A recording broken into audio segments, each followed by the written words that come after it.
So if you look closely at the World Health Organization's list of most essential medicines, you'll actually find a pill that, well, it tricks parasites into shredding their own DNA. Yeah, it's incredible. Right. It is this global frontline defense against some of the absolute nastiest infections out there. But the wildest part about it, we only discovered its true power by sheer total accident. That's right, by Yeah. accident. You handed us this massive stack of medical history for today's deep dive, and it spans from like 1950s microbiology all the way to modern clinical guidelines. And we're unpacking it all to understand one of the most widely used and honestly fundamentally misunderstood drugs in the world, which is metronidazole. It really is the ultimate case study in how modern pharmacology actually operates. Yeah. Because, we tend to imagine drug discovery as this pristine linear process, right?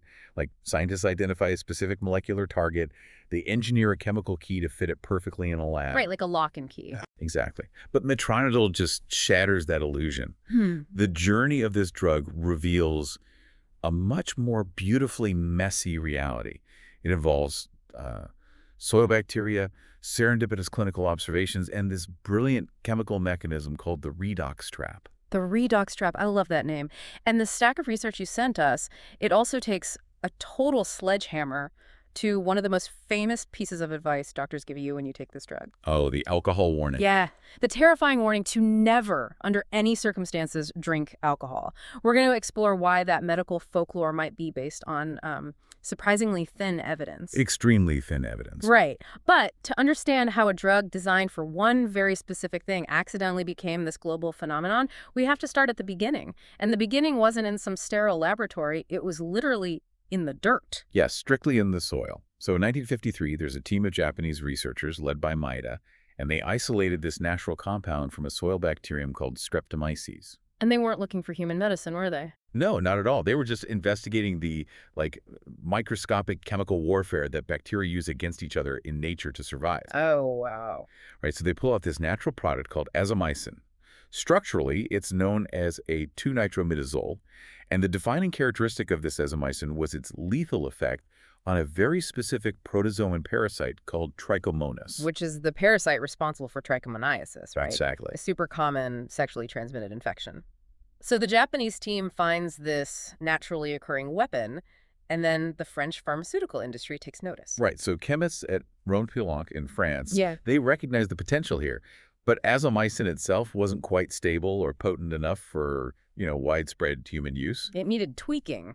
Yeah, exactly. They spent a few years tweaking the molecular structure, synthesizing different derivatives, and by 1957, they had engineered a 5-nitromidazole compound. Okay. It was highly potent, chemically stable, and it perfectly targeted the parasite. And this new refined molecule was metronidazole. So it rolls out in France in 1960 under the brand name Flagyl and gets the green light from the US FDA in 1963.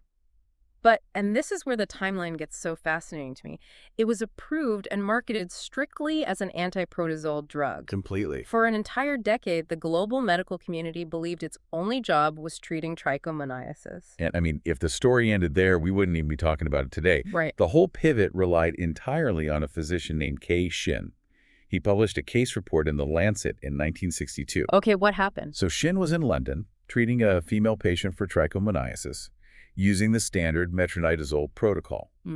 But coincidentally, this patient was also suffering from acute ulcerative gingivitis. Oh, Vincent's infection. Yes. That is a brutal, painful gum infection caused by anaerobic bacteria, right? So organisms that thrive in deep tissue pockets where there's almost zero oxygen. Exactly.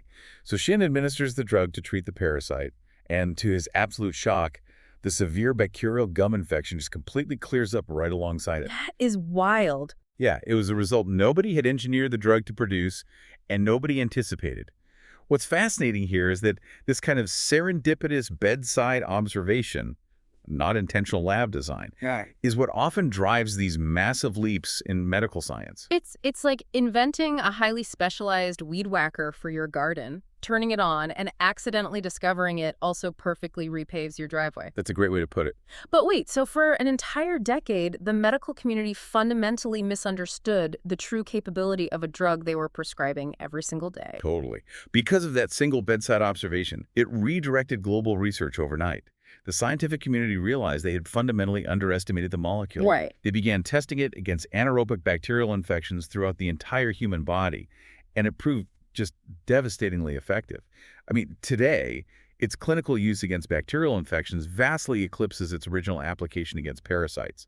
I am struggling to understand the biology here, though, because treating a protozoan parasite on one hand and an anaerobic bacterial gum infection on the other that involves targeting two completely different kingdoms of life, Yep, they are totally distinct. they don't share the same cellular structures.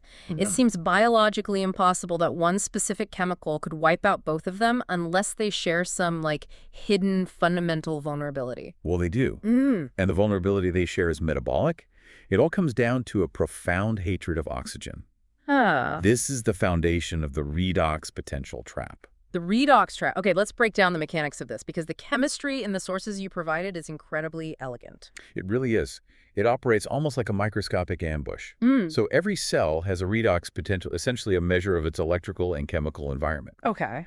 Human cells run on oxygen, so we have a relatively positive or oxidizing environment. Mm. But anaerobic bacteria like Bacteroides fragilis or C. difficile, Or protozoa like Giardia. exactly, they have to survive without oxygen. So to manage their internal metabolism, they rely on a really unique set of electron transport proteins.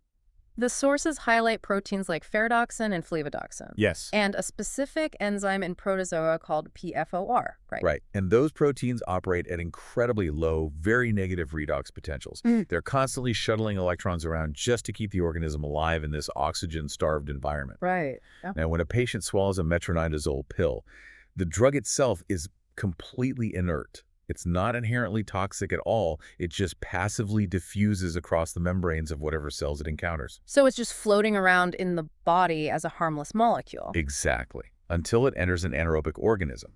Once inside those unique low-potential proteins, the ferredoxins, they mistakenly identify the drug as an electron acceptor. Oh, wow. So they hand an electron over to the drug's nitro group. And that chemical reduction is the trap springing shut. Because that single electron transfer changes the fundamental nature of the molecule. It does. It converts the inert drug into a highly reactive, toxic radical intermediate. And then what does it do? This newly formed, unstable molecule just aggressively attacks the organism's own DNA. It causes massive strand breaks, physically destabilizes the double helix, and immediately halts the cell's ability to synthesize new nucleic acids. So it just rips it apart. Pretty much. The organism essentially shreds its own genetic code and dies. So it's essentially a chemical Trojan horse, but the horse only explodes if the city it enters breathes carbon dioxide instead of oxygen. That's a perfect analogy. Which explains why it doesn't harm human tissue. Our cells and the aerobic bacteria living on our skin, they run on oxygen. We literally don't possess those ultra-low potential ferredoxins. Right. Our cells simply can't hand over that electron. So the drug passes through human tissue completely unactivated and chemically unchanged. That's amazing. If we connect this to the bigger picture, it creates this fascinating debate among pharmacologists about whether to classify it as a traditional prodrug. Because most prodrugs are converted into their active form by the human liver, right? Exactly. But metronidazole is selectively activated by the target organism itself.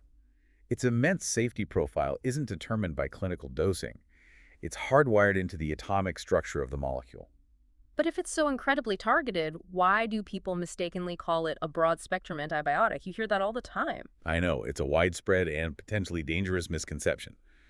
Because the buzzsaw mechanism strictly requires that anaerobic, oxygen-starved biochemistry to activate, the drug is entirely useless against ordinary aerobic bacteria. Really? Entirely useless? Yes. If you have an E. coli infection in your urinary tract or a Staphylococcus aureus infection on your skin, metronidazole will do absolutely nothing. Wow, so it is a hyper-narrow spectrum weapon. Very narrow, but incredibly vital within its specific territory. We're looking at things like severe intra-abdominal abscesses, diabetic foot infections, and bacterial vaginosis, which involves the overgrowth of an anaerobe called Gardnerella. Okay, that makes sense. It's also a cornerstone in gastroenterology. When treating H. pylori, the bacteria responsible for stomach ulcers and linked to gastric cancer, it's routinely combined with other medications in triple or quadruple therapy. And because it can't touch aerobic bacteria, doctors have to get creative with those mixed infections. Like if someone has a ruptured appendix, they're spilling both anaerobic and aerobic bacteria all over their abdomen. Exactly. In those scenarios, physicians have to deploy a team effort. They'll pair metronidazole to handle the deep tissue anaerobes with a completely different antibiotic like a fluoroquinolone to sweep up the aerobic bacteria. Right. And we also can't ignore the global health footprint here. Because of its effectiveness against protozoal diarrheal diseases like amoebic dysentery and giardiasis, it remains an anchor on the WHO model list of essential medicines. Yeah, it's absolutely crucial globally. It's cheap to produce, it's generic, and it saves an incalculable number of lives in resource-limited settings. The nitramidazole class has even expanded to include drugs like tinidazole and secnidazole, which has the massive advantage of being just a single, one-time dose for certain infections. Right. But, the clinical guidelines surrounding how we use this class of drugs are constantly shifting. In fact, one of the most significant pivots in modern infectious disease protocol involves metronidazole and a really notorious hospital superbug, C. difficile. Oh, C. diff, it's an absolute nightmare. It causes severe hospital-acquired diarrhea. It's incredibly stubborn. And for roughly 30 years, metronidazole was the undisputed king of C. diff treatment, wasn't it? It was the automatic first-line prescription. It was the gold standard. But clinical science is built on constantly challenging assumptions. The shift began in earnest with a landmark 2007 trial by Czar and colleagues, published in Clinical Infectious Diseases. What did they test? They ran a head-to-head comparison testing oral metronidazole against oral vancomycin for treating C. diff. And the results forced the medical community to completely reevaluate their standard of care. Why? What happened? Vancomycin achieved significantly higher cure rates, Yeah. particularly in patients with severe disease. Wait, what was the biological reason behind that, though? If metronidazole is perfectly designed to shred anaerobic DNA, why did vancomycin suddenly outperform it? Did the bacteria mutate or something? Well, the bacteria did evolve into hypervirulent strains, but the real aha moment here is about pharmacokinetics, essentially how the human body processes the drugs. Okay, break that down. C. diff infections rage inside the lumen, the inner tube of the colon. When you take oral vancomycin, your body barely absorbs it. It just travels down the digestive tract and pools in high concentrations directly in the colon, washing over the infection site like a topical cream. Ah, so it stays exactly where the fight is happening. Exactly. But when you take oral metronidazole, your upper GI tract absorbs it rapidly and systemically into the bloodstream. Oh, I see. Yeah, so by the time it reaches the lower colon, the concentration of the drug physically present in the lumen is much, much lower. So as the C. diff strains became more aggressive, that lower localized concentration just wasn't enough to secure a cure. That is fascinating. So the drug didn't stop working chemically. The logistics of delivering it to the battlefield were just inferior to vancomycin. Exactly. By the time the 2017 and 2021 clinical practice guidelines were published, metronidazole had been officially demoted. Demoted. Yeah. Vancomycin, along with a newer drug called fidaxomicin, they are now the first-line therapies. Metronidazole is reserved primarily for mild cases or scenarios where the superior drugs are unavailable due to cost or supply chain issues. Wow. It proves that a drug can sit on the throne for 3 decades, but first-line status is never permanent. And the sources also point out some serious limitations with the drug itself when you push the boundaries of dosing, right? Like if a patient is kept on a high dose for a prolonged period, the drug can cross the blood-brain barrier. Yeah, and that causes neurotoxicity. It can trigger a very specific reversible condition called metronidazole-induced encephalopathy. What does that look like in a patient? Patients will present with ataxia, which is a profound loss of muscle coordination and balance, and it's often accompanied by slurred speech. If you place these patients in an MRI, you see a highly distinct radiological signature. Symmetric bright lesions in a region of the cerebellum called the dentate nuclei. And the cerebellum is the brain's control center for fine motor movement and coordination. Precisely. The dentate nuclei act as massive relay stations transmitting motor signals out of the cerebellum to the rest of the nervous system. Okay. So when the drug accumulates and stresses those specific nuclei, the relay breaks down, resulting in the physical ataxia. It's a really critical factor physicians have to weigh when calculating the duration of a prescription. So what does this all mean for the patient? If I'm prescribed this, how do I know if I'm getting the outdated standard or the new one? Well, it shows that guidelines are constantly evolving based on pharmacokinetics and MRI data, which honestly brings us to the most infamous instruction given to patients who receive that prescription. Ah, yes. Here's where it gets really interesting. If guidelines can evolve, we absolutely must interrogate the great alcohol myth. Anyone who has ever been prescribed this drug knows the terrifying sticker on the bottle. Oh yeah, avoid all alcohol during treatment and for 3 full days after your last dose. Right. And the textbook explanation for this warning sounds incredibly rigorous. Medical students are taught that metronidazole inhibits a liver enzyme called aldehyde dehydrogenase. Right. And under normal circumstances, when you drink a glass of wine, your liver breaks the alcohol down into a highly toxic compound called acetaldehyde, and then that aldehyde dehydrogenase quickly clears it away. Right, so the theory claims that the drug blocks that clearing enzyme. If you drink while taking it, the toxic acetaldehyde rapidly accumulates in your blood, triggering a severe disulfiram-like reaction. Which is Violent nausea, intense facial flushing, a racing heartbeat, throbbing headaches. It is essentially the physiological manifestation of a catastrophic hangover delivered in minutes. yikes. Yeah. Disulfiram is a distinct medication engineered to cause this exact horrifying reaction to deter patients with alcohol use disorder from drinking. But the stack of research we are looking at suggests this supposedly settled medical fact might actually be a pharmaceutical ghost story. It really raises an important question about how medical knowledge is inherited rather than tested. How so? In 2003, pharmacology researchers Williams and Woodcock published this massive literature review, which has been corroborated by subsequent reassessments. They scoured the data looking for the foundational proof of this interaction. And what did they find? They found that in controlled human studies where subjects were deliberately administered metronidazole and alcohol in clinical settings, the massive acetaldehyde spike and the violent physical reactions simply were not consistently reproduced. Wait, really? You were telling me that clinical trials don't back up the sticker on the bottle? The foundational human evidence is shockingly thin. The terrifying warning that has defined this drug for decades relies heavily on isolated, anecdotal case reports rather than rigorous, placebo-controlled trials. That is wild. Are you telling me that millions of people have skipped a celebratory champagne toast or, panicked because they accidentally swallowed alcohol-based mouthwash based on a handful of shaky historical anecdotes? Why do doctors still warn us if the science is so thin? Well, because in the culture of medicine, folklore reinforced by caution carries immense weight. To defend the prescribing physicians, genuine case reports of severe adverse reactions do exist in the literature, even if they evade replication in controlled trials. Right. You don't want to be the one guy who does react. Exactly. The physical downside of ignoring the warning is so extreme that advising abstinence remains the safest clinical posture. Furthermore, we do know definitively that the drug interacts with liver metabolism. Right. The research mentions it alters an enzyme called CYP2C9. Yes. The liver has limited enzymatic processing lanes. Metronidazole essentially creates a traffic jam in the CYP2C9 lane. Which matters for what? It's incredibly important for patients taking blood thinners like warfarin, which rely on that same lane to be cleared from the body.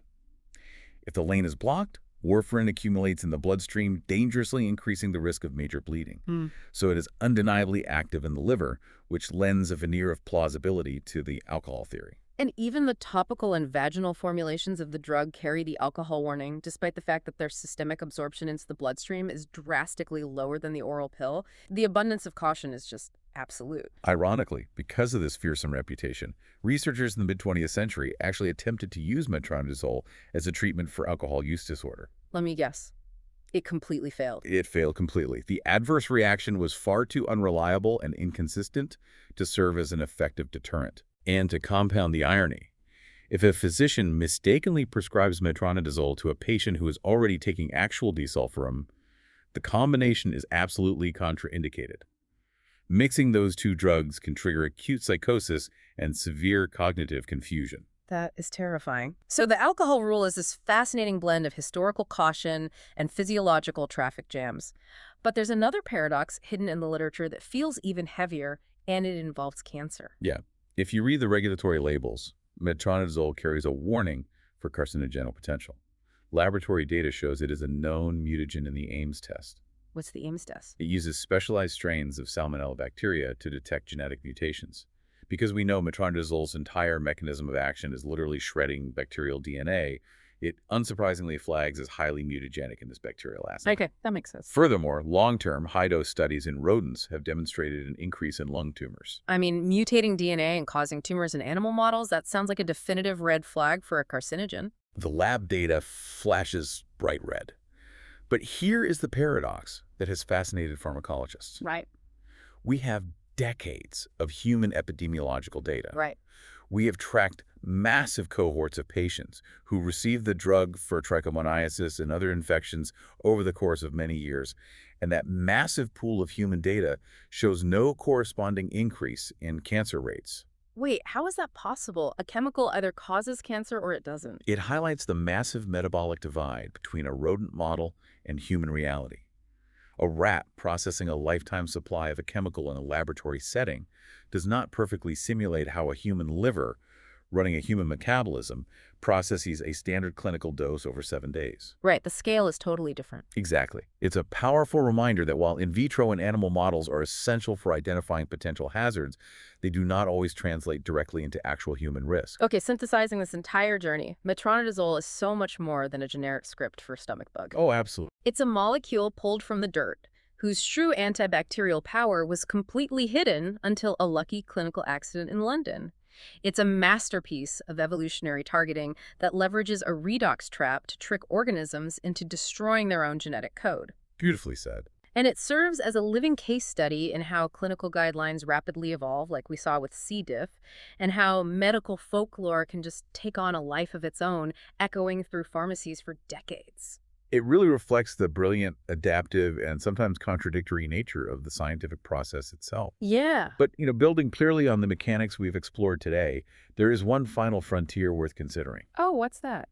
Well, we established that the entire destructive power of this molecule relies on its nitro group being reduced in an environment completely starved of oxygen, right? Right, the redox trap. Well, decades ago, oncologists realized that the dense necrotic cores of solid cancer tumors are remarkably similar to anaerobic bacteria. They are deeply starved of oxygen. Oh, wow. So they attempted to use a redox trap against the tumor. Exactly. They developed a related nitroimidazole compound called metronidazole, classifying it as a hypoxic cell radiosensitizer. What was the goal there? The brilliant theoretical hope was that the drug would passively diffuse into the body, remain totally inert in healthy oxygenated tissue, and selectively activate only inside the oxygen-starved core of the tumor, making those hidden cancer cells devastatingly sensitive to radiation therapy. That is incredible, turning the bacteria's own evolutionary trap into a weapon against cancer? Yeah. While metronidazole was ultimately limited by severe nerve toxicity and didn't become the standard of care, the mechanism itself was proven sound. Wow. It leaves you wondering, if a microscopic chemical weapon found in soil can be accidentally repurposed to hunt bacteria and purposefully redesigned to hunt tumors, what other hidden chemical traps are waiting to be built for diseases that try to hide in the oxygen-starved corners of the human body?